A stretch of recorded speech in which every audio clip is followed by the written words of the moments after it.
né? Falei, poxa, gente, isso aqui é legal, né? Só atrapalha, né? Sou indisciplinado para dar aula. Bom, gente, boa tarde. Né? Mais uma vez, muito gostoso, prazeroso encontrá-los firme e forte, né? Nesse momento em que estamos com aqueles que escaparam do Covid estão, né, sendo sucumbidos. Aqui em casa estamos, né, nessa situação, graças às práticas escolares, né, que nos colocam em algumas situações complicadas, mas estamos aí, né? Então, hoje, nosso debate é o primeiro capítulo, né, da parte 4, né, onde o autor vai falar sobre a prisão, e aí ele divide, né, as instituições austeras, depois, né, a ilegalidade e a delinquência, e, por fim, o carcerário. Vou fazer alguns comentários antes da gente adentrar no texto em si, para depois a gente brincar um pouquinho com ele, para a gente localizar algumas coisas. Então, vocês lembram, né, que já foi manifestado aqui, que a parte anterior, aquela dos corpos dóceis, da disciplina, né, do panótico e da organização dos espaços e tempo, é a parte normalmente lida, né, mais trabalhada, mais detalhada, quando se refere à educação. Então, a circulação do vigiar e punir no âmbito da educação normalmente está centralizada naquela parte do texto. E eu tenho 2 colegas, né, que fizeram direito e que, num determinado momento aí na vida, discutindo exatamente esse texto, né, é muito legal para pensar que no direito a discussão maior é a última parte, né? E acho que quem fez a leitura consegue entender melhor, né? Então, nós aqui defendemos cada vez mais, né, a importância da leitura do texto como um todo, né? A gente entende que artigo ele consegue, né, ter começo, meio e fim, ele apresenta, né, o seu campo teórico, a sua justificativa, organiza um argumento, mas quando a gente trabalha com capítulos de livro, né, a tendência é a gente fazer uma leitura, às vezes, com ausência de alguns elementos que vão fazer, muitas vezes, a gente ter uma compreensão atravessada por outras questões com relação ao texto, né? E o Vigiar e Punir, né, já foi comentado, mas é sempre bom retomar. Ele foi apropriado ali nos anos 80, né? Ele é uma produção do meio dos anos 70, nos anos 80, 90, ele circula na educação, mas, às vezes, né, com aquele olhar pessimista das teorias da reprodução, né, daquele olhar que nada escapa do poder, que o poder é negativo, é opressor, e quando a gente lê o livro como um todo, a gente consegue ter uma visão um pouco mais ampla, né, da tese e enxergar melhor o que o autor traz para a gente. Então, nesse capítulo de hoje, né, a questão de como a prisão ela vai ser importante, perdi as anotações aqui, a prisão vai se tornar, então, ela vai absorver outros códigos, ela vai ganhar outros códigos, e essa forma prisão, ou melhor, a prisão se estabelece, né, na tese que o autor traz para a gente, porque essa forma prisão, né, esses modos de ação sobre o corpo, é anterior à sistematização das punições ou das leis, né, para ficar mais claro, das leis penais. Então, muito interessante a gente ver e perceber como essa tese, né, da consolidação do sistema punitivo a partir da prisão, ela se dá porque a sociedade toda, né, já se estruturava dessas coisas, né? E a pena prisional, que é a primeira parte, né, que o autor trabalha, né, todas as técnicas sobre ela já existiam. Então, a gente vai localizando em alguns momentos, né, práticas como aquela, né, do isolamento, da reflexão, depois a gente volta nisso, né, como práticas que já aconteciam nos monastérios e assim por diante, né. Não é de menos retomar que essas instituições disciplinares e a sua expansão na sociedade moderna, ela tem uma função bastante interessante, que é tornar todos humanos, né? Então, tem a ver com construção do pensamento iluminista, tem a ver, né, com o fim dos governos absolutos, tem uma retomada do pensamento humanista que vem vindo já desde o século XVI, né, do século XV, XVI. Então, há um olhar, né, de que para ser humano, esse humano estabelecido, né, por esses intelectuais, né, por esses movimentos, vão ter certas características, né? Então, é necessário colocar as pessoas nessas instituições, né, que o Foucault vai chamar de disciplinares, ou em outro momento ele vai chamar de ilhas carcerárias, né? Mais à frente ele fala isso. E a prisão, então, é um desses elementos, né, que torna os sujeitos humanos, né? Isso aqui tudo ele está retomando no começo do capítulo, né? E também é interessante uma parte que ele diz que ela tem a ver, né, que um momento em que a burguesia, né, ela coloniza a instituição judiciária, que tem a ver com aquela discussão que a gente fez lá atrás, né, nas transformações dos ilegalismos, que ele vai retomar na parte final. E aí é muito interessante a gente retomar um pouquinho essa questão judiciária, né, porque tem a ver agora com o momento que a gente está vivendo, da noção dessa democracia representativa, né? Então, o sistema judiciário, em alguma medida, ele se organiza de uma tal forma que nos faz crer, né? Pelo menos ele produz isso, né? Que todos somos representados nesse sistema judiciário, né? Assim como nós somos representados, né? Na organização dos três poderes dos Estados-nações, os Estados-nações modernos, né? E, ao mesmo tempo, todos nós somos puníveis, né? Qualquer um de nós somos passíveis de punição, coisas que, em outros tempos, essas coisas não tinham tanta certeza, vamos dizer assim, né? E isso está basicamente ligado à noção de liberdade, né? Então, a noção da liberdade, que é um preceito fundamental, né, na construção da sociedade moderna, da educação moderna, ela também está muito evidenciada, né, que essa questão jurídica, né, judicial, é um Estado de Direito, todos temos direito, né, o sistema jurídico nos representa, produz as leis que nos representam, e, ao mesmo tempo, somos todos passíveis de punição. E, né, lá no comecinho, para quem tem a edição de 2004, que é a mesma de 2012, e acho que a de 14 também, aí não sei, não me lembro qual que é a que está posta lá na página, né? Lá no comecinho, na segunda página, né? Então, se você tiver com o texto na mão, o primeiro parágrafo ele começa na primeira página e vai ainda até a segunda. E no final desse parágrafo, Foucault diz: uma justiça que se diz igual para todos, um aparelho judiciário que se pretende autônomo, que não sofre interferências de outros poderes, né? Nem de outras pessoas, nem de outros interesses, ou seja, a lei em primeiro lugar, mas que é investido pela assimetria das sujeições disciplinares, né? Ou seja, as práticas disciplinares são diferentes a depender de quem são os sujeitos a quem elas têm que assujeitar. Tal é a conjunção do nascimento da prisão, a pena nas sociedades civilizadas. Então, faz parte da construção de uma sociedade burguesa, de uma sociedade civilizada, esse modelo punitivo, né, a instauração desses mecanismos, né? Então, ele no primeiro momento, ele vai mostrando, né, ele retoma essas questões e vai falar, né, dessa importância do sistema penitenciário como algo que vai transformar os indivíduos, né? A gente aqui já discutiu isso várias vezes. Então, feito esse preâmbulo, né, essa introdução aqui, eu não sei se o velho quer comentar alguma coisa, né, nessa introdução, depois a gente tem várias anotações aqui de várias páginas, né, mas a intenção é fazer, né, um movimento que a gente tem feito todos os encontros, que vocês se manifestem, né, que a gente cria algumas situações para o debate. Então, eu acho que nesse primeiro momento, se você quiser falar alguma coisa, e qualquer um, né, velho, quiser fazer uma retomada, acho que é legal a gente compreender como é que vocês viram o todo do texto.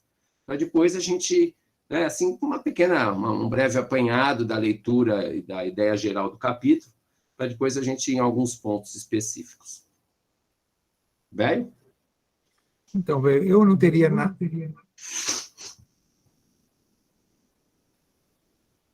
Velho sumiu. Congelou? E congelou de Como eu perfil. estou com dois computadores, eu tenho que acertar o volume, né, senão dá problema. O outro está Então, eu não teria desligado, né? nada a acrescentar do que você colocou. Acho que a gente deve passar para os destaques e depois eu vou fazer aquela provocação geral, mas depois dos destaques, né? Então, vamos ver aí o que as pessoas pensaram a partir da leitura do texto, o que o texto levou as pessoas a pensarem. Então, aberta a palavra aí.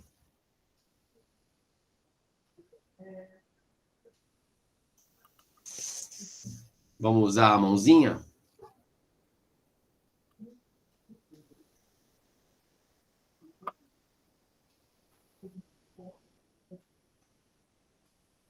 Pessoal que está esperando alguém falar, a ordem aqui assim, é meio austera, hierárquica e coercitiva, né?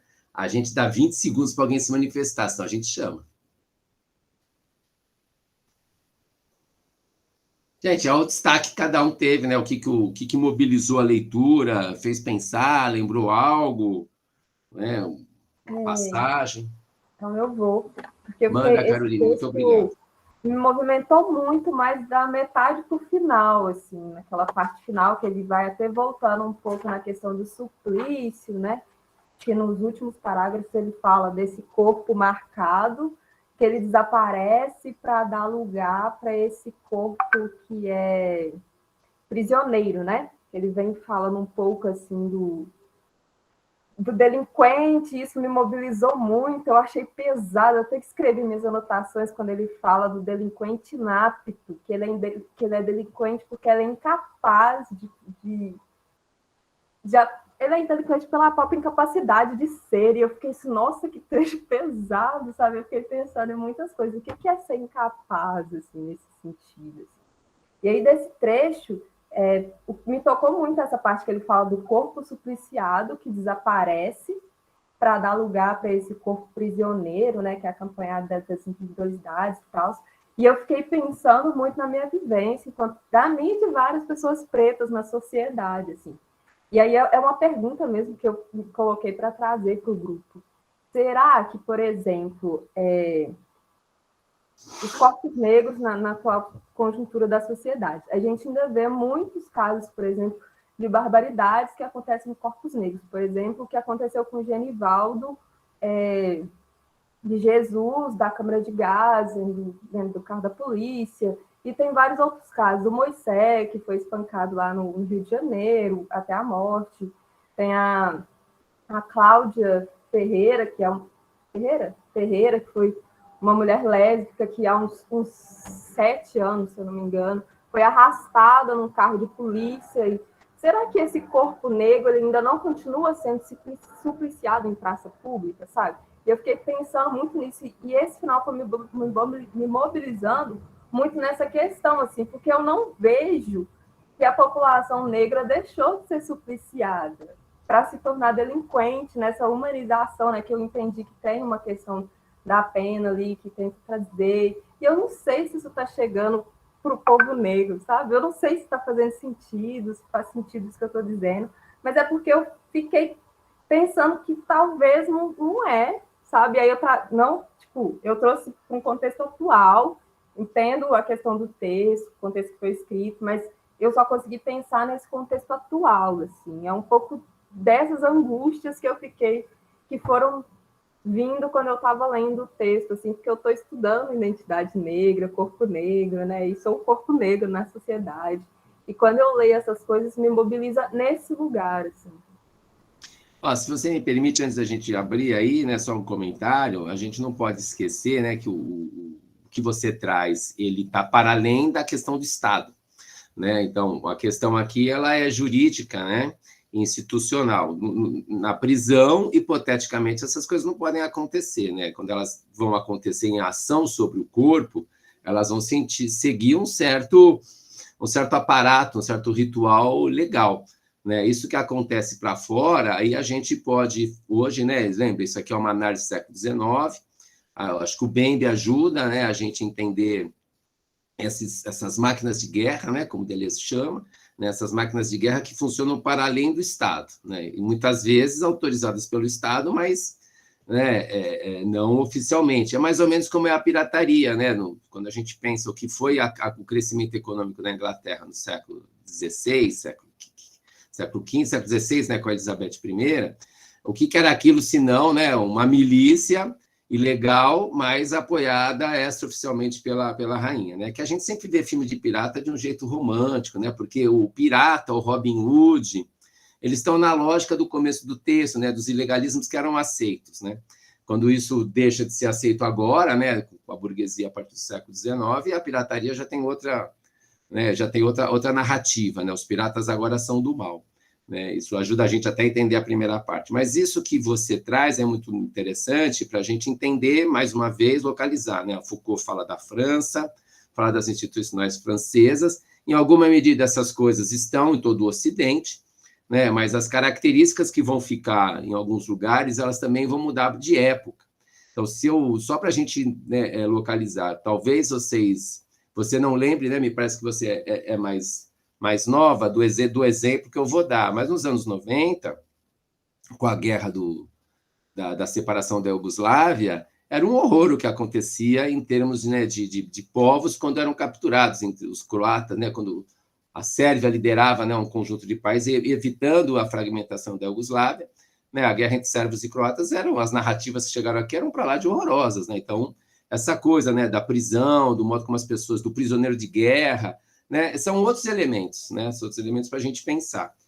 Acho que a questão que você traz, né, ela está em outro lugar aqui dentro, né? Então, assim, acho que mais fácil a gente pensar que na história do Brasil, a construção da delinquência, né, do delinquente, ela perpassou o corpo negro, né?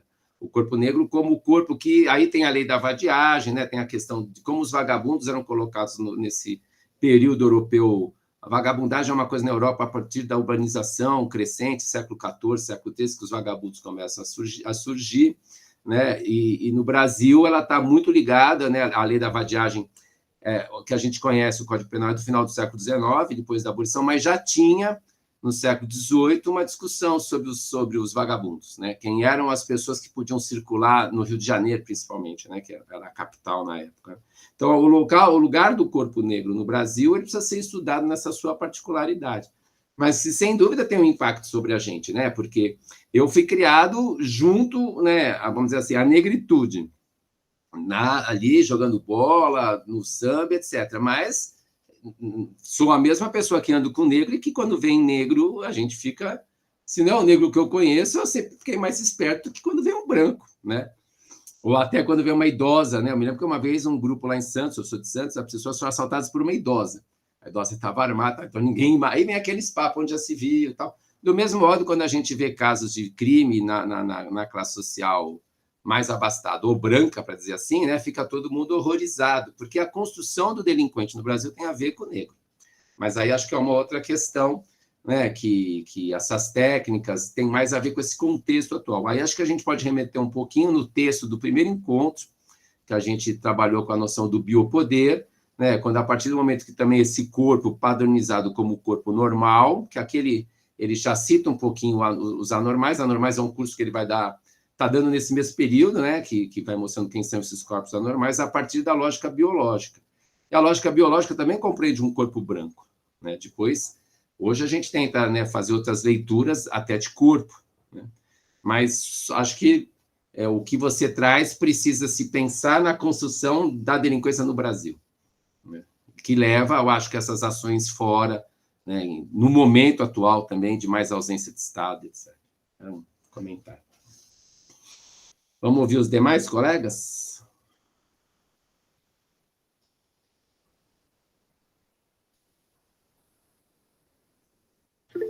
Os colegas podem se manifestar também a partir do que a própria Carol trouxe, né? A Rosângela está com a palavra, está com a mão erguida.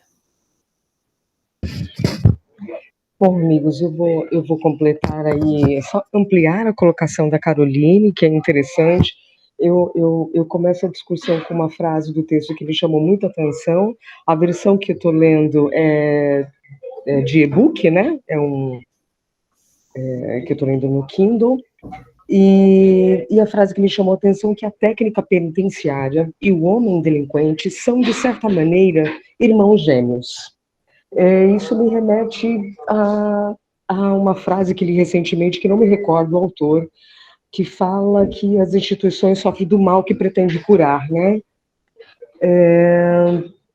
E a codependência, né, da relação entre o sistema penitenciário e a delinquência, e de não se ver outra forma de se pensar essas estruturas, né?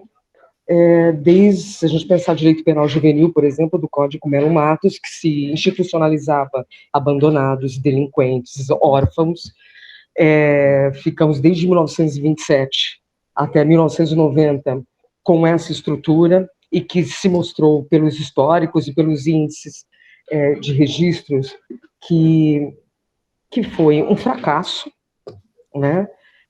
Um fracasso social no sentido de impacto e de que realmente se tinha como proposta e o que se retornava para o contexto social, né, evolutivo social que se dava com essas instituições.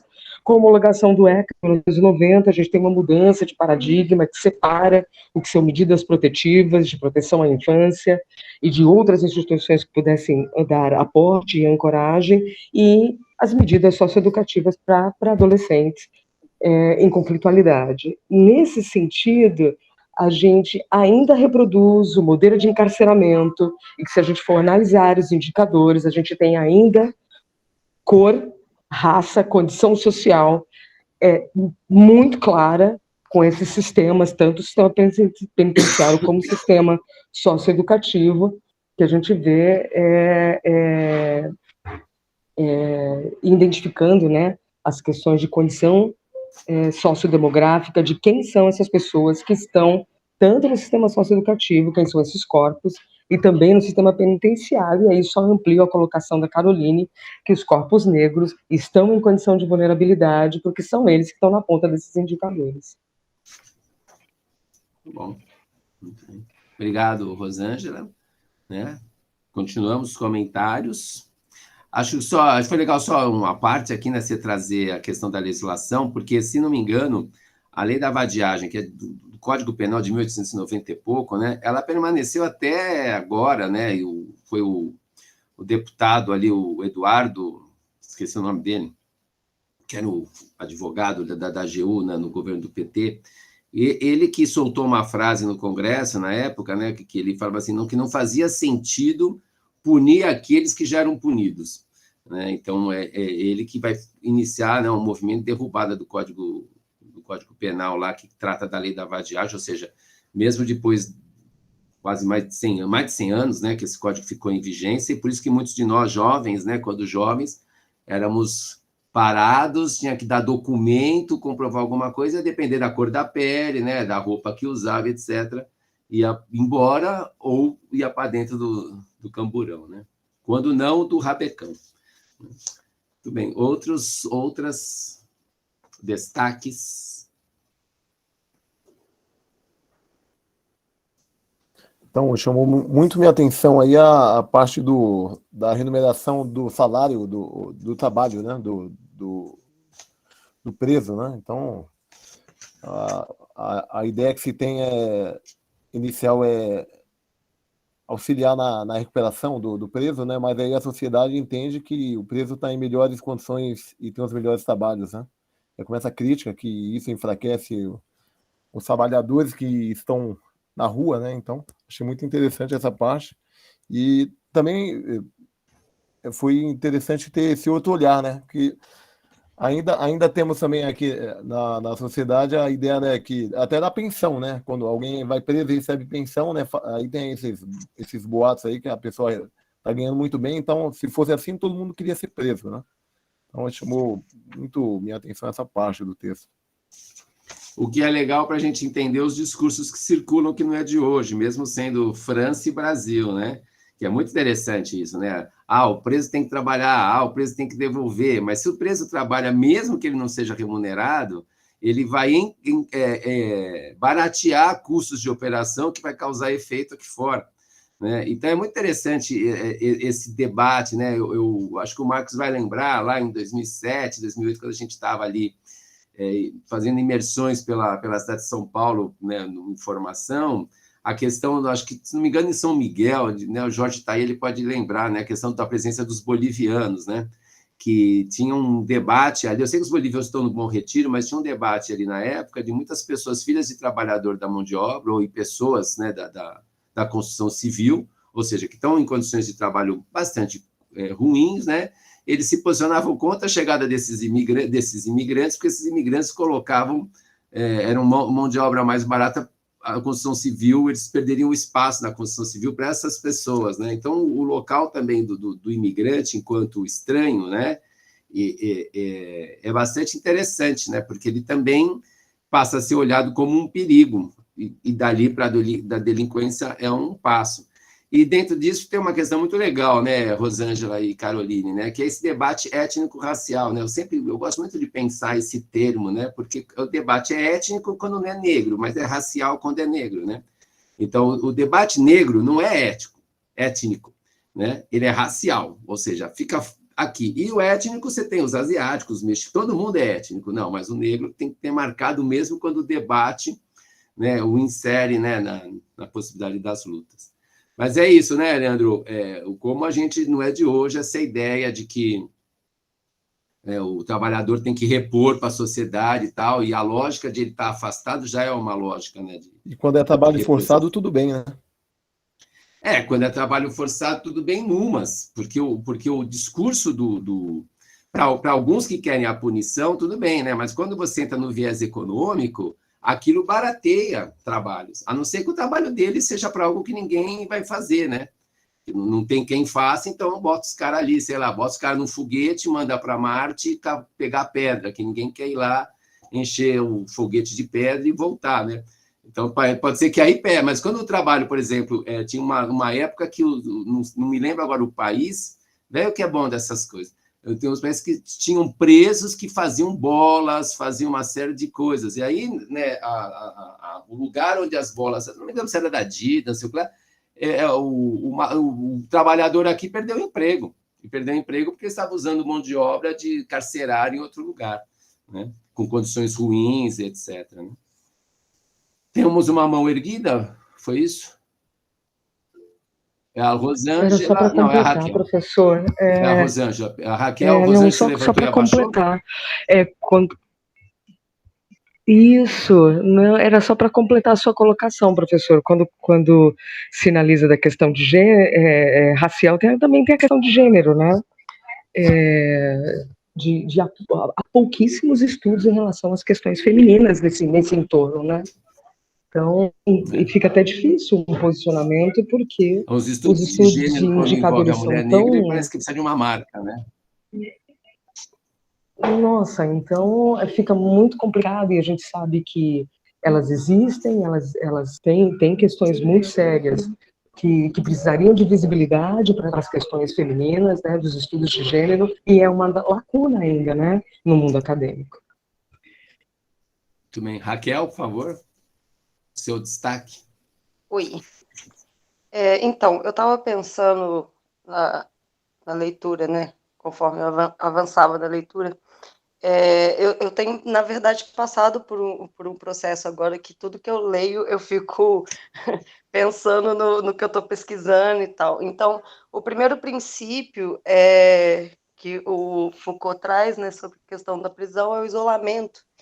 E aí eu fiquei pensando, e muito puxando um pouco da narrativa que você acabou de falar, né, Mário, da construção narrativa sobre determinadas questões, se essa questão da construção de uma narrativa em cima do isolamento como castigo, né, como punição, como um sistema prisional, enfim, em si, não tenha nos feito ficar tão apavorados nesse primeiro momento em que a gente precisou ficar de quarentena por causa da pandemia, e se isso também não auxiliou, não ajudou de alguma forma a ampliar o negacionismo, sabe? Essa questão do tipo, eu tô me sentindo preso, eu tô me sentindo privado de liberdade por causa de uma situação que não fui eu que fiz. Então, é mais ou menos essa questão.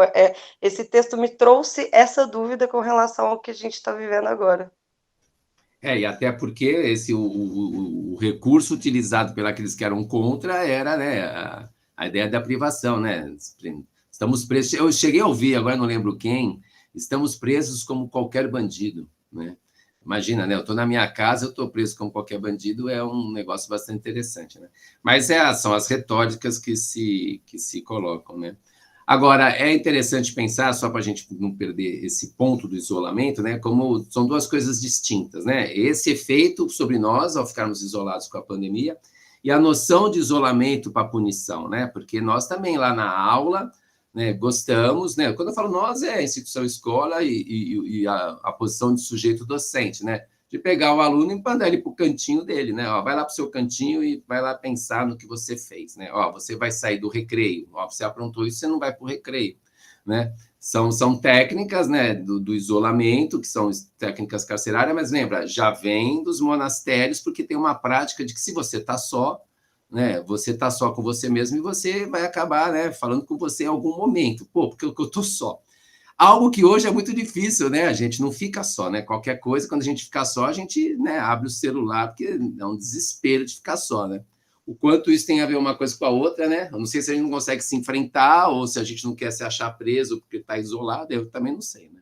Mas muito bem aí colocado né, esse momento que a gente vive.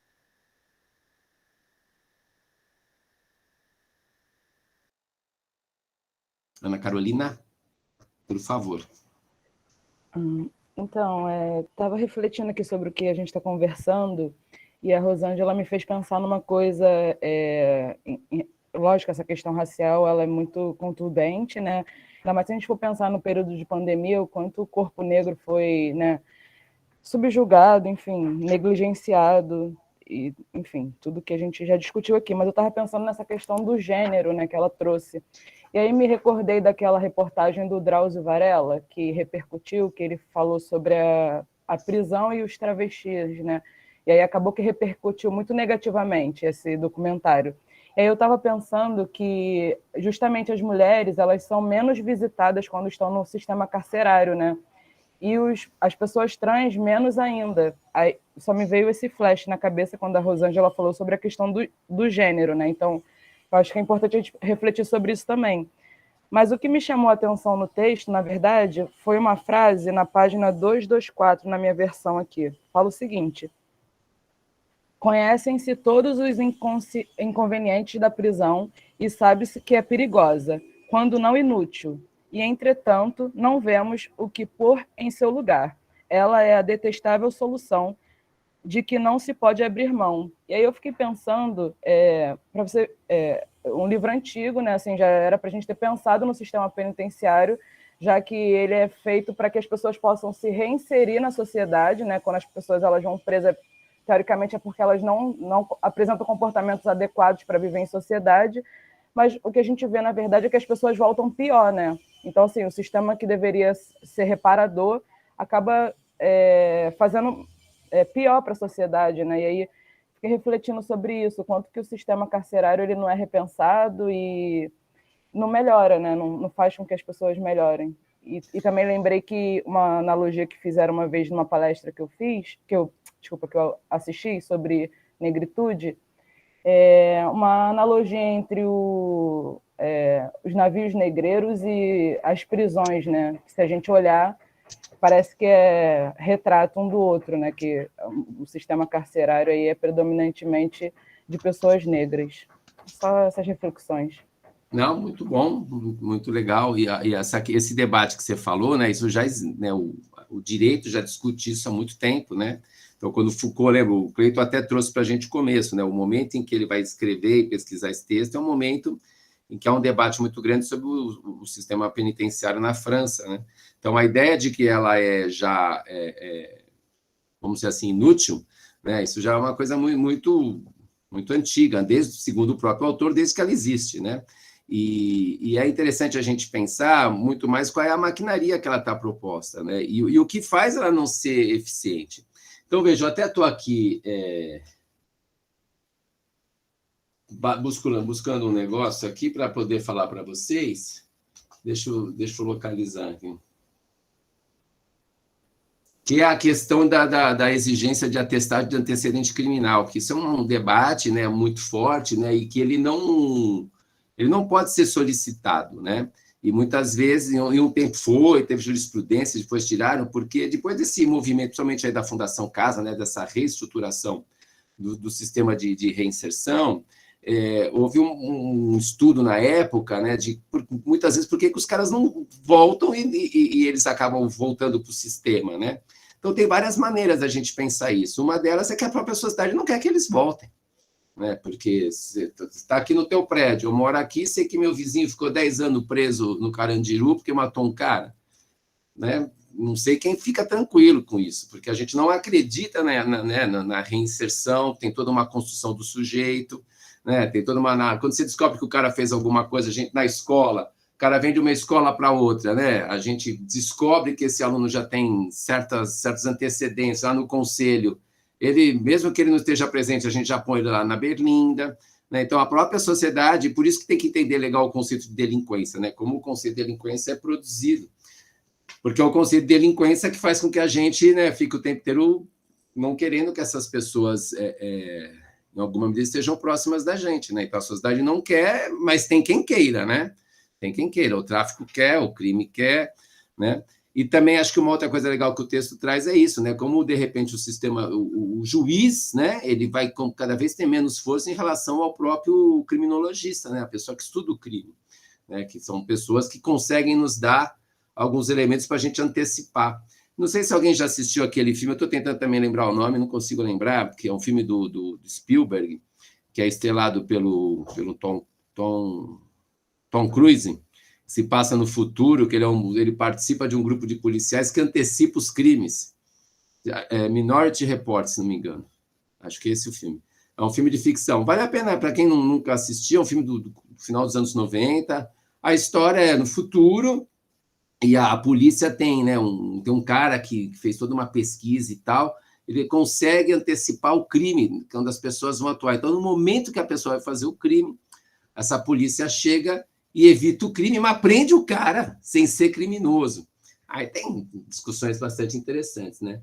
Então, não é de hoje, né, que essas questões estão colocadas, e aí acho que é legal a gente entender, principalmente quando a gente trabalha com a escola, o quanto que essas crianças e jovens e adultos, né, eles escapam da disciplina e vão para o sistema carcerário, né? Quando chegar lá no sistema carcerário, segundo o autor, a disciplina é mais forte ainda, né?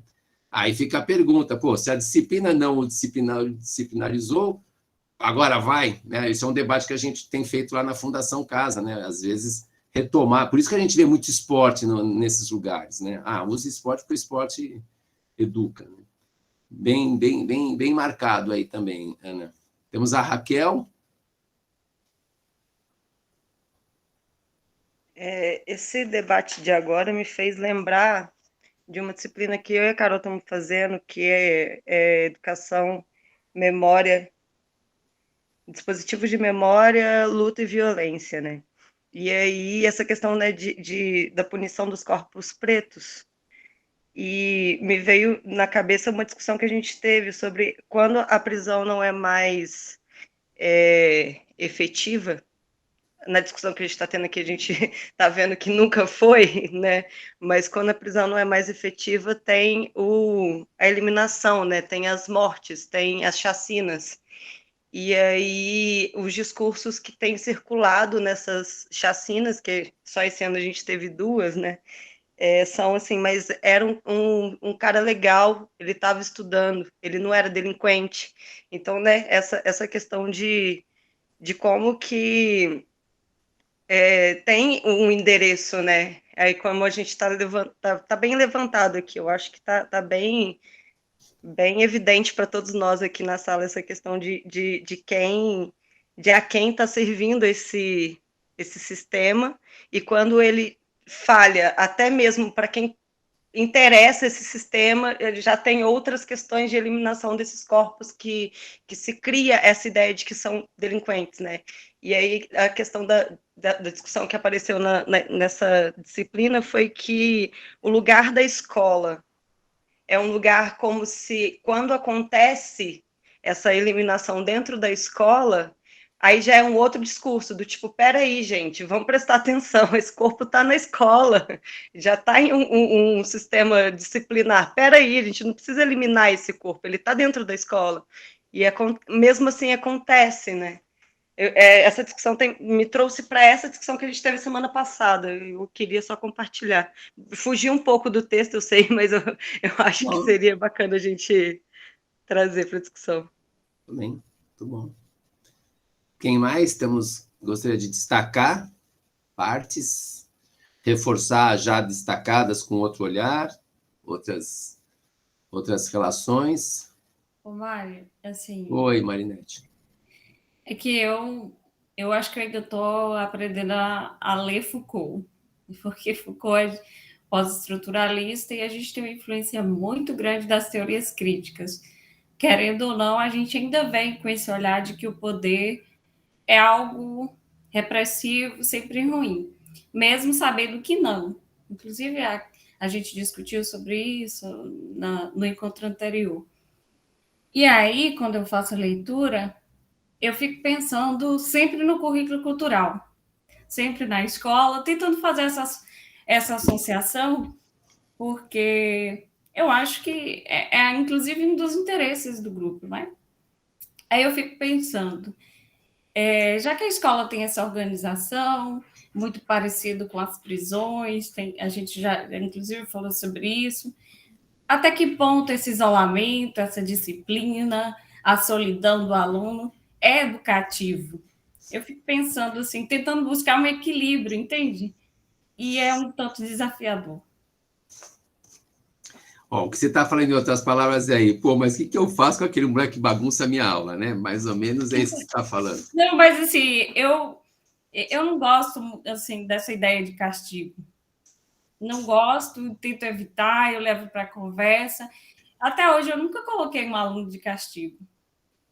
Senta, você vai ficar aí até o final da aula. Eu nunca fiz isso. Mas, assim, eu não sou aquela pessoa que fica julgando, né, que isso é errado, sabe? Porque eu sei que a disciplina também ela é importante. Se a gente não tiver disciplina, a gente não trabalha, a gente não estuda, e, consequentemente, eu penso que isso reflete negativamente até na educação. Mas eu não gosto da ideia do castigo, sabe? E aí eu lembro Foucault, eu acho que, inclusive, foi até Carol que falou isso, de umas palavras que ele fala assim que dói, sabe? Fala assim, poxa. E aí eu fico tentando buscar um equilíbrio com essas palavras dele, entendendo que não é de tudo ruim, entende? Eu fico um negócio meio confuso. Acho que é o que todo mundo passa, né? Porque a gente também é fruto de uma sociedade que a gente busca certezas, né? Então, tem um autor que ele não nos dá a certeza, mas ele mostra como as coisas são produzidas, elimina, né, essa ideia de que as coisas são naturais e logo entendê-las dá a certeza dessa naturalidade. Acho que essa é uma questão. E sempre abre a oportunidade para a gente pensar outras coisas, né? Porque isso não é natural, né? Então, entender a história da prisão, entender a construção da própria sociedade moderna como uma sociedade, e aqui acho que é legal tomar um ponto para a gente pensar a escola, né? Não dá para a gente imaginar a escola isolada, por mais que a gente possa tentar pensar a escola como um espaço de tempo livre, como um espaço de suspensão, né? Mas ela não está totalmente isolada daquilo que a produz também, a gente só tem que estar atento a certas coisas. Então, quando você olha, né, para a trajetória da escola, ou dos processos de escolarização, você vai ver que ali no século XVIII, XIX, o foco foi o ensino, né? Então, você vem desde a didática magna, né, 1600 e tal, lá, até ali, né, as chamadas teorias tradicionais, o foco era o ensino. Quando a gente vem para o século XX, né, o foco passa a ser a aprendizagem, né, essa mudança do foco no aluno. Quando você olha para essas duas coisas, você começa a entender assim, o seguinte mecanismo, né? Se o foco é no ensino, a questão é sempre de fora para cima do aluno, né? De fora para dentro, porque eu vou ensinar, eu vou colocar dentro dele signos, sinais, né? Quando a ideia é aprender, né? E aí os vários autores que vão dar a definição do que é a aprendizagem, o foco passa a ser você garantir condições na aula, né, para que esse processo de aprendizagem aconteça. Diversas explicações vão dizer como isso ocorre. Quando você olha isso, você já começa a perceber que aqui o foco é de dentro para dentro, né? É o sujeito que vai ter que ir aprendendo situações em que ele vai se organizando. Então, quando eu penso, né, que na leitura que Foucault faz, né, que a sociedade disciplinar ela vai caindo um pouco as suas forças e ela vai passar a ser uma sociedade mais do controle, né? Aí o Deleuze desenvolve isso mais à frente, outros autores vão fazendo mais. Aí a gente entende o porquê da lógica da escola passar a focar o aprender a aprender, né? Porque o foco passa a ser o sujeito que aprende, não o sujeito que recebe a transmissão. Aí a gente entende todo o discurso, né, da psicologia das competências, do consultivismo educacional, né? Novamente, não pensando em quem explicou o modo como né, o aparato cognitivo se desenvolve. Então, você tem toda uma lógica, né, de organização. Acho que agora eu travei. Travei? Não, continua. Pode continuar, professor. Tá, é que eu estou congelado para mim mesmo. Vocês estão me escutando? Tá bom. Então, só para retomar o raciocínio, né? Então, a escola, quando ela também muda esse foco, né, do ensino, de quem ensina, para o ambiente onde vai se dar a aprendizagem, porque o foco é a aprendizagem, tem a ver com uma própria dinâmica social em que ela está pensando as coisas de outro jeito.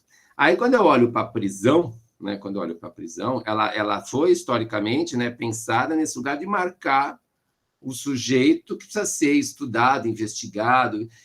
E aí a gente tem que ver um pouquinho o quanto que os modos que a gente organiza a escola, seja o disciplinamento mais intenso, né, para ocorrer o ensino, ou seja, né, a gente criar as condições para que essa disciplina funcione de uma forma talvez mais por conta do próprio sujeito, o quanto isso está se associando com a produção do delinquente ou daquele que vai escapar. Aquele que não vai escapar, o que vai acontecer com ele? Né?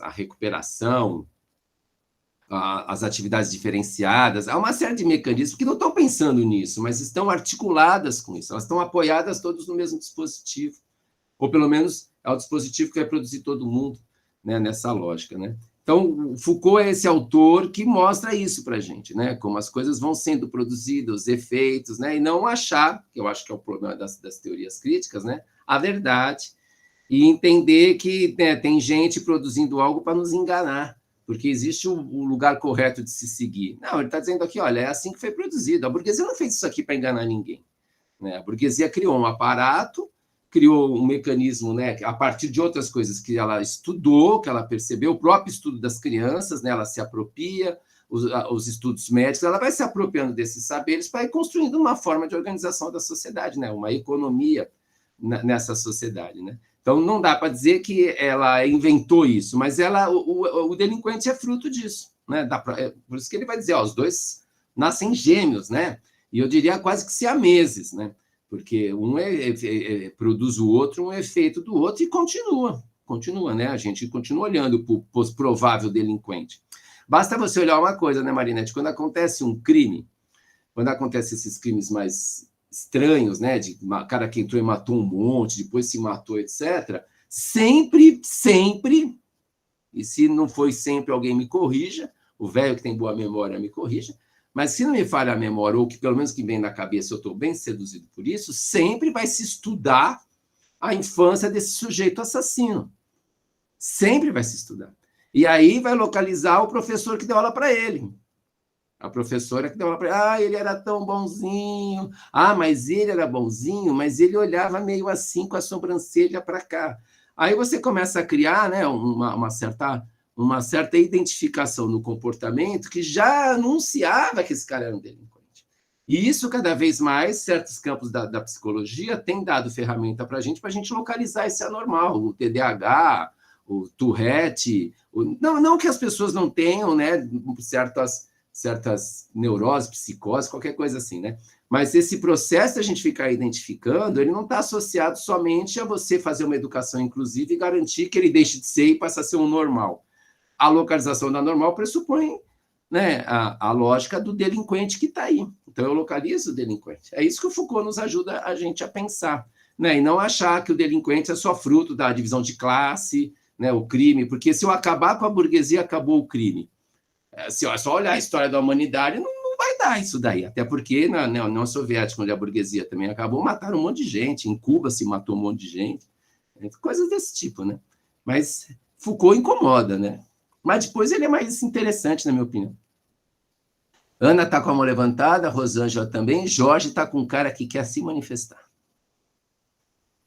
Não, é que eu fiquei refletindo sobre o que a Marinete disse, sobre o sozinho, né? Essa palavra está ecoando aqui, porque fiquei refletindo sobre a psicologia, né? Quando as pessoas fazem terapia, no geral, elas acabam, às vezes desistem. Eu acho que essa questão do se escutar, né? Do se ouvir, é uma coisa ruim. E aí no texto parece que, né? E a gente sabe que é assim, quanto maior o crime, né?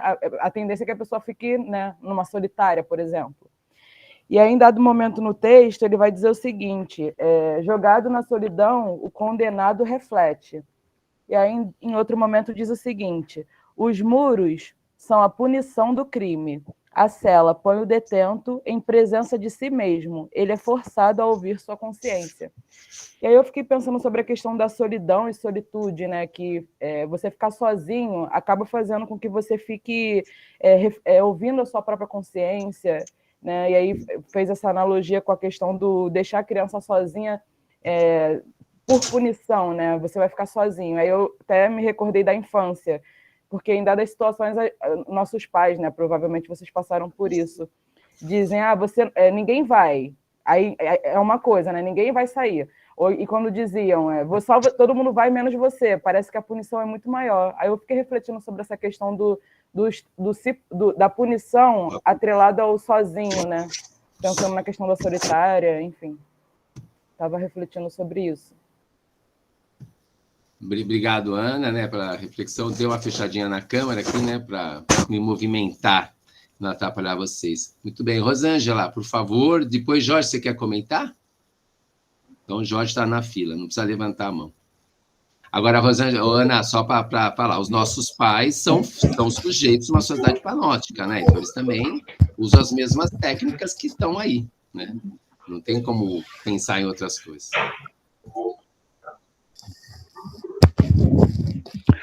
Bom, Pro, só trazer mais um ponto da leitura, né, do capítulo do livro, que fala sobre o primeiro princípio é o isolamento.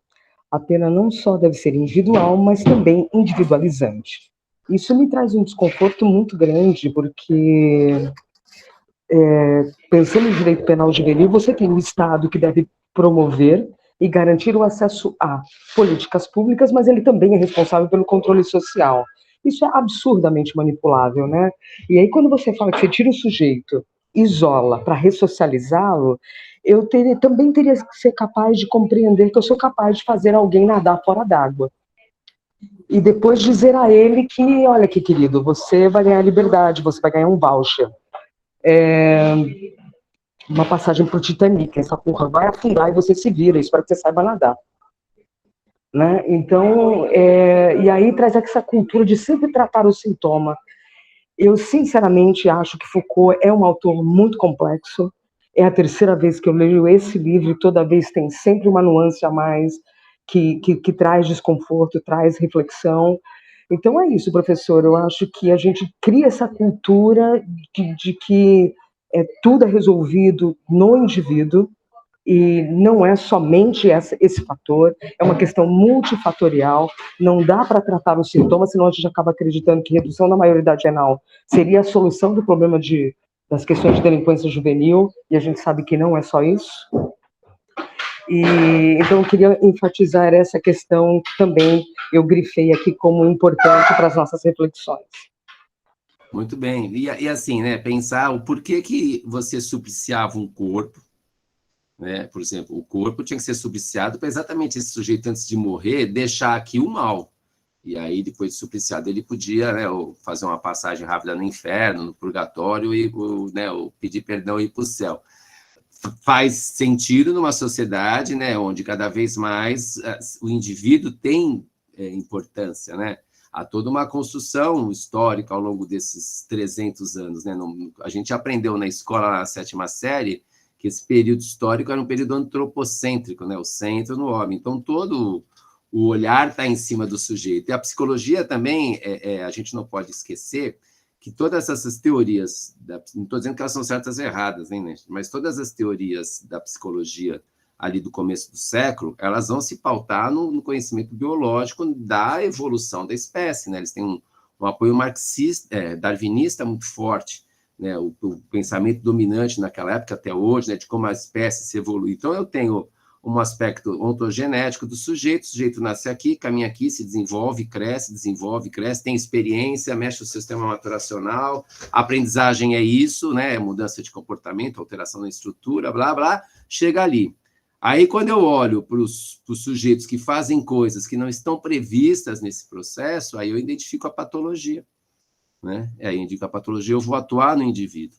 O grande lance que o texto deixa a gente bastante, assim, que ele vai descrevendo os processos, né, de como as ideias foram sendo construídas no século XIX, né? Então traz esses modelos de isolamento, né, lá dos Estados Unidos, porque não é, gente, se a gente for pensar, alguém assistiu aqui, agora está me faltando o nome, um filme, né, que é com o Dustin Hoffman e o outro autor que agora não me lembro direito, é um loirinho, esqueci o nome dele, é um filme que eles ficam num presídio, isolado, são criminosos na Europa, né, e aí eles são presos numa ilha e para a morte, uma ilha de colônia penal que se chama, né, as pessoas, isso já século XX, Papillon, né, depois vocês procuram aí, é uma história de dois caras, só que eles ficam os dois juntos, eles não têm contato com os outros, e o filme vai mostrando exatamente o que está no texto, né?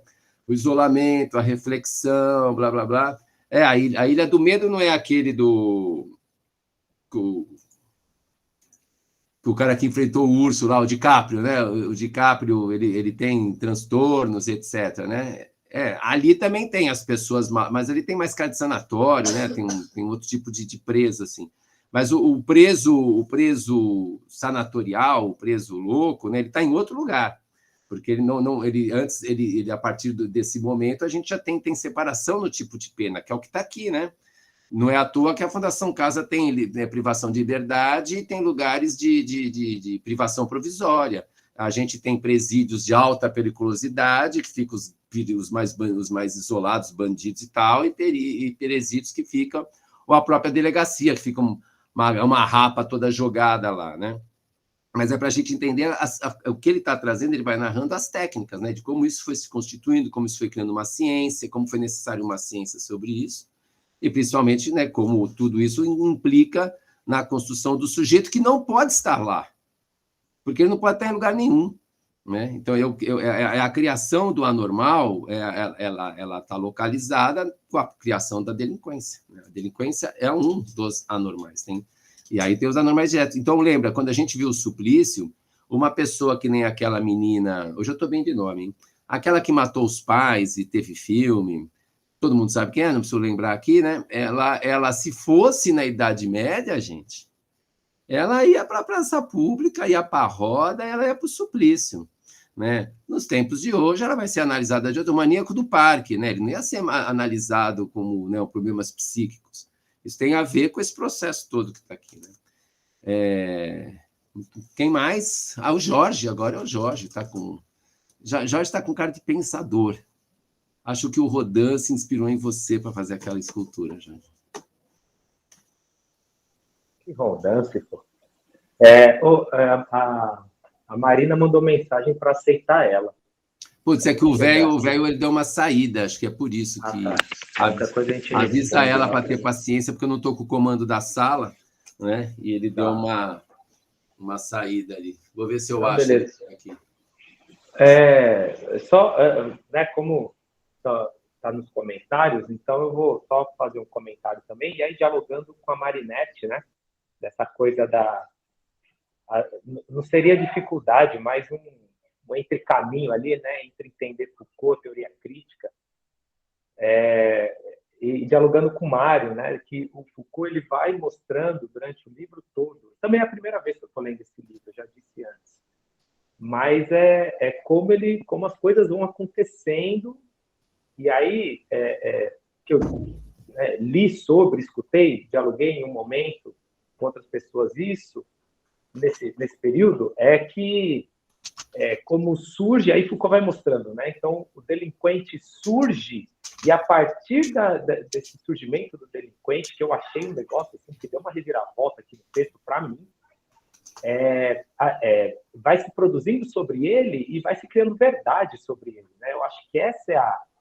E aí tem um trechinho aqui pequenininho, que a página, eu estou no livro, mas está na internet, tem um monte de página, é só um trechinho pequenininho. Que está assim, onde desapareceu o corpo marcado, recortado, queimado, aniquilado, do supliciado, apareceu o corpo do prisioneiro, acompanhado pela individualidade do delinquente, pela pequena alma do criminoso, que é o próprio aparelho que o próprio aparelho do castigo fabricou. Então é a ideia de que o Foucault ele faz esse jogo assim, parece ser muito fácil, né? Quando você lê, parece ser muito fácil. Só que quando você vai ver, cara, é um puta trabalho, né? Uma puta pesquisa. Mas essa ideia de que a criança ela surge no século XVIII, né? Ali, enfim, e com ela surge o discurso médico, o discurso jurídico, o discurso das leis, o discurso do direito, o discurso do... E isso que vai produzindo a criança, né? Surge a pedagogia, surge o cuidado, surge... Assim como é o criminoso, e o Foucault vai mostrando isso, né? Quando eu disse sobre a ideia do... Porque, assim, eu estava lendo o texto, estava pagando muito pau, a ideia, como o Leandro disse, né? A ideia do trabalho. Eu falei, caramba, né? Nunca tinha parado para pensar isso. Cara, mas quando ele chega na parte do delinquente, me deu um nó. Você fala, cara, sabe? É um negócio, assim, muito, muito forte, né? Pensar que, o criminoso... E aí ele usa, né? Que a delinquência é a vingança da prisão contra a justiça. Isso né? A delinquência vem para falar, justiça, você está muito... o chão ali da prisão que vai dizer mesmo, né? Enfim, a criminologia, né? Como você disse, mano, surge nesse contexto, cara. Você fala, mano, que muito louco, né? Era só esse ponto, assim que... E, claro, a gente vai continuar e eu quero ainda... tá muito nebuloso para mim, essa ideia do criminoso e do delinquente. Eu li, tive uns entendimentos, mas vamos no debate que eu quero ver se eu compreendi, né, o que o Foucault quis passar para tem indico para você, para todos, né, tem um dos cursos chamado Sociedade Punitiva, que é anterior. Essas questões todas já estão lá, com mais dados, né, porque estão nas aulas, aí ele trata... Vocês, né, acho que ler depois ler Vigiar e Punir, ou ler Vigiar e Punir e a Sociedade Punitiva ajuda, ler os anormais, né, porque estão todos ali no mesmo bojo, né, da construção das tecnologias de poder.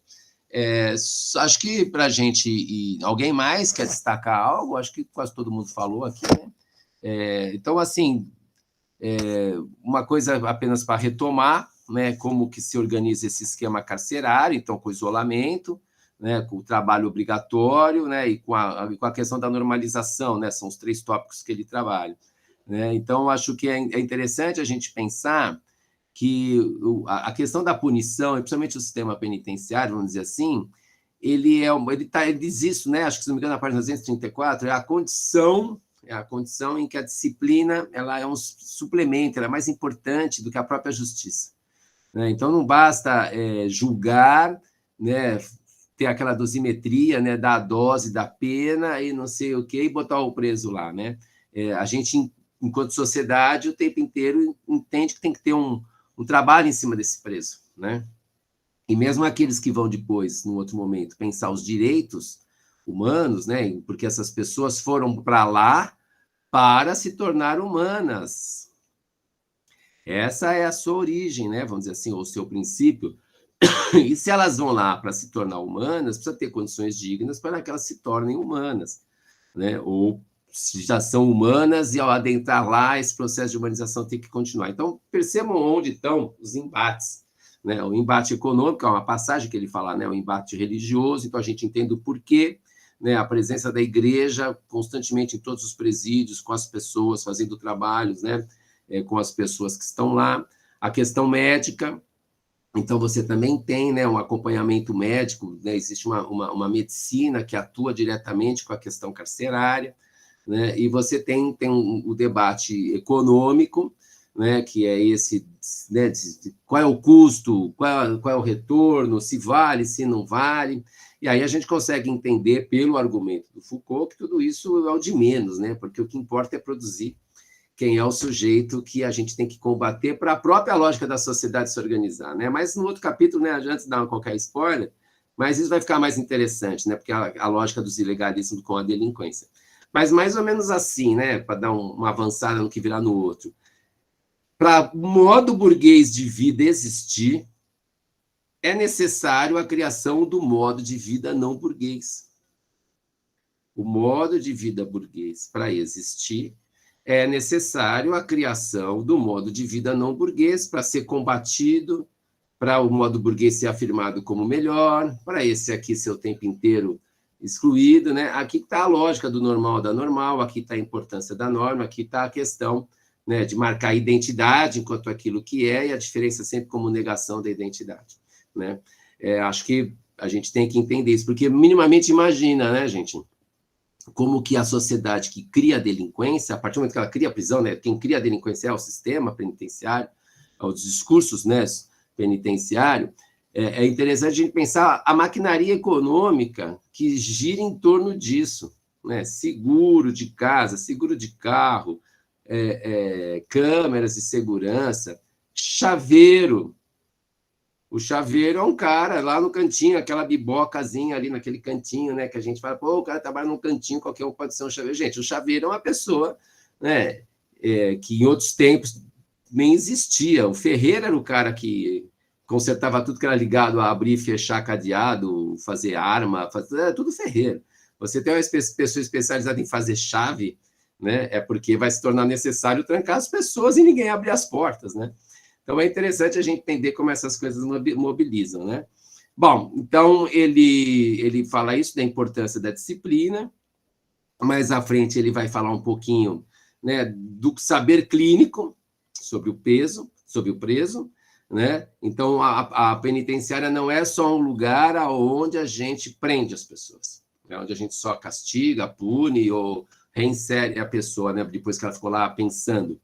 A penitenciária é um lugar, pelas suas condições, ela é um aparato que permite entender melhor quem são as pessoas que estão lá, daí, né, a construção da delinquência, né? Então, a gente entende, nesse sentido, porque que a prisão continua sendo do jeito que é, e ela não é um fracasso. Se a gente for pensar sobre a lógica Foucaultiana, a prisão é um sucesso, né? O sistema penitenciário é um sucesso porque ele produz na sociedade aquele inimigo pelo qual a gente tem que estar o tempo inteiro atento e combatendo, e quantos saberes se produz sobre isso, né? E quanto que a economia gira em torno de tudo isso, né? Então, o sistema penitenciário é, sim, algo que produz uma rentabilidade para a sociedade, independente da visão atual de que aquilo é um gasto do Estado e que tem que ser do setor privado, e, né, que aí os caras querem prender de acordo com o número de presos, né? Bom, discutimos bastante a questão da remuneração e do trabalho, né? E depois dessa questão da construção, acho que a questão final, né, é esse lugar, né, do delinquente, né, da necessidade da construção da sua biografia, né, da importância do conhecimento sobre as pessoas antes que elas produzam qualquer crime, e aí acho que a gente vê o lugar da escola nessa direção, né? E aí eu acho que a parte final do texto, né, em que ele vai mostrar para a gente como mais à frente, ou, né, nessa própria construção, né, o sistema penal que cria o delinquente se confunde com o discurso psiquiátrico, né? O discurso de quem é o louco, de quem é o delinquente, etc. E acho que a frase que o Jorge destaca, que está no antepenúltimo parágrafo, né, que a delinquência é a vingança da prisão contra a justiça. Então, a partir do momento que a gente... É muito louco como ele saca, assim, como ele faz umas armações que deixa a gente, acho que, nesse estado, né? Que eu gosto, viu, Jorge, quando os alunos falam coisas assim, né? E você usou uma frase bastante comum do cotidiano, né? Como eu nunca pensei nisso antes, né? E aí é, mais uma vez, localizar, né? E nós, enquanto indivíduos superpoderosos, né? A gente, enquanto indivíduo, a gente é educado de uma tal forma a ser o indivíduo, né? Que a gente nunca pensou nisso antes, né? Tem uma música do Milton Nascimento que ele vai dizer assim, mais ou menos, né? Certas canções que ouço cabem tão dentro de mim que perguntar carece como não fui eu que fiz, né? Então, a gente fica nessa, né? De falar, pô, né? Tá tão evidente aí, eu não vi. Não está evidente, né? Ele cria um argumento, outros criam outros argumentos, então, aí acho que para aliviar um pouco a Marinette, né? As pessoas criam explicações, isso é ciências humanas, né? Eles criam explicações diferentes, né, para o mesmo fenômeno. A Raquel diz para a gente aqui que tem uma série espanhola que mostra o quê? Saiu da minha tela aqui.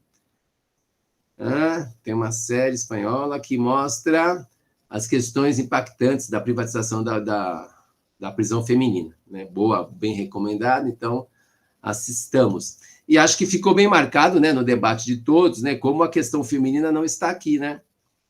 Como a gente, quando fala em sistema penal e etc., parece que não está falando da mulher, não está falando do negro, não, está falando da instituição, né? Aí acho que quando a gente pega essa ideia e vai olhar, né, para as prisões femininas, para a prisão das mulheres, para a prisão das pessoas trans, né, para a prisão do negro, para a prisão do menor, aí aqui é uma chave, para a gente pensar em termos de pesquisa, né? Aqui é uma chave de leitura para a gente começar a abrir e produzir outras leituras, né? Então, muito cuidado, né? Quando a gente aqui, quase todo mundo faz pesquisa ou tem intenção de, não ficar usando os dados que você produz para colar naquilo que o autor disse, né?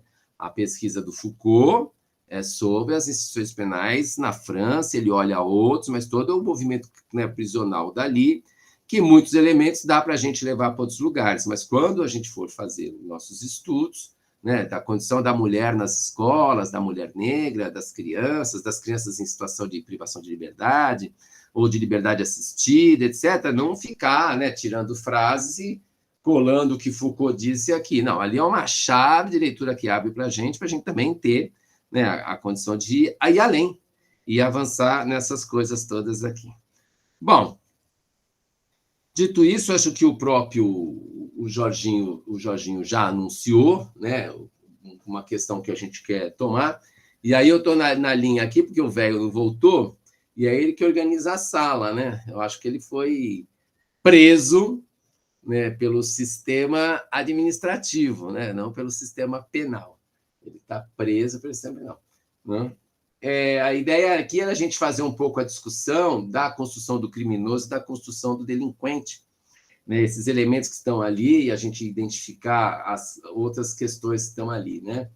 E de que modo, né? Lembrando que ele diz que a penitenciária, né, o sistema penal, ele é mais intenso do que outras instituições disciplinares, mas a sociedade panóptica é uma sociedade de vigilância e de punição, né? A gente o tempo inteiro vigia uns aos outros e a si próprio e funciona na base da punição. Outro dia eu estava explicando isso, Jorge, num grupo de orientandos, aí eu falei assim, olha como a coisa funciona, eu estou aqui mexendo no computador, se tem alguém do meu lado que manja de computação, essas coisas, ele fica me vigiando, né? Aí se eu fizer alguma coisa, fizer um som e ele olha, ele vai falar assim, cuidado aí que se você fizer assim, entra vírus. Então, quando você pensa nisso, você fala assim, mas o que isso tem a ver? É uma pessoa que vigia, porque a gente está um olhando o outro, em todos os segmentos, em todas as funções, mas a lógica para eu pensar a minha ação, ela é punitiva, né? Então, muitas vezes, né, eu faço uma organização ali, né? Putz, vai entrar vírus, e pode ser que entrar vírus, eu perco o computador, eu vou gastar uma grana e não sei o quê. Talvez essa é a primeira leitura que a gente faça, né? A pessoa entra na minha conta, no banco, e tira meu dinheiro, faz um empréstimo, mas depois, tal. Dificilmente a gente vê as pessoas ficar preocupadas com outra coisa que esses vírus podem fazer, né? Ou antes da gente atuar, se preocupar com isso por um outro motivo qualquer, né? Mas tem sempre uma lógica que, em alguma medida, eu vou ser punido, né? Por isso que eu me anteno, né? É um pouco da lógica que ele está falando, a mesma coisa de dirigir, né? Você vai ser multado, né? Dificilmente alguém vai falar para o outro, fala assim, segue os códigos de trânsito, né? Porque isso fica mais harmonioso para todo mundo, né? Fica todo mundo mais tranquilo, a gente não fica estressado. Não, geralmente, quando se tem, cara, e as multas? Né? O que você faz no radar? Não sei o quê. Né? É interessante, né, como a gente funciona, né, nessa lógica panótica aí o tempo inteiro. Bom, eu vou ter que ligar para o velho, que eu preciso das salas, preciso dividir as salas. Ou eu posso fazer diferente, né? Eu posso pedir para a Raquel, a nossa assessora de assuntos técnicos, né? A Raquel criar aqui no Meet 2 espaços. Pode ser, Raquel? Já que o velho sumiu, foi abduzido? Acho que a Raquel também foi abduzida. Tem gente presente na sala aqui, porque eu só vejo letrinha. E ninguém fala comigo aqui. Apareceu o Jorge agora. Seria o caso só de criar 2 links e colocar no chat? Isso, criar 2 links, aí a gente divide em 2 grupos, os grupos fazerem as discussões. Vou criar aqui, então. Agradeço, Ana. Ah, a Raquel caiu, acho que ela estava com problema aí.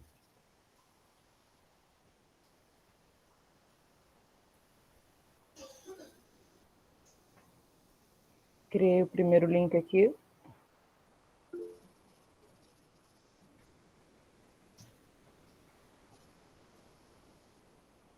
Deixa eu abrir aqui, porque aí eu vou colar as perguntas aqui. Eu vou entrar na sala, aí eu entro no link. Ô, Mário. Oi. E pega esses 2 links também, joga lá no grupo para a Nina e para a Marina entrar. Fica à vontade. Já avisa aí para cada uma delas entrar. Assim você alivia aqui também. Tá, então, beleza. Então. Ah, eu também não consigo abrir aqui desse lado, porque ele não está aqui na sala. Espera aí, porque é para eu colar a atividade. Então, eu vou ter que cantar a bola aqui. Deixa eu ver como é que eu escrevo de uma maneira mais simples, né? Eu ia colocar uma frase para discussão.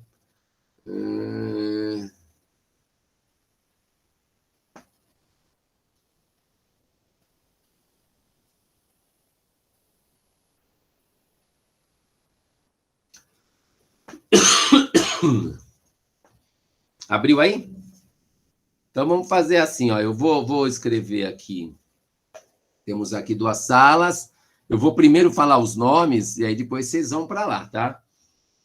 Jorginho, chama a Nina para a primeira e a Marina para a segunda, por favor. Aí fica a Rosângela, Caroline e a Marinete na primeira sala, tá bom? Daqui a pouquinho vocês vão para lá. O Leandro, a Paola, o Jorge e a Ana ficam na segunda, tudo bem? Levanta a mãozinha se todo mundo entendeu. Põe a mãozinha eletrônica aí, que tem muita gente sem câmera.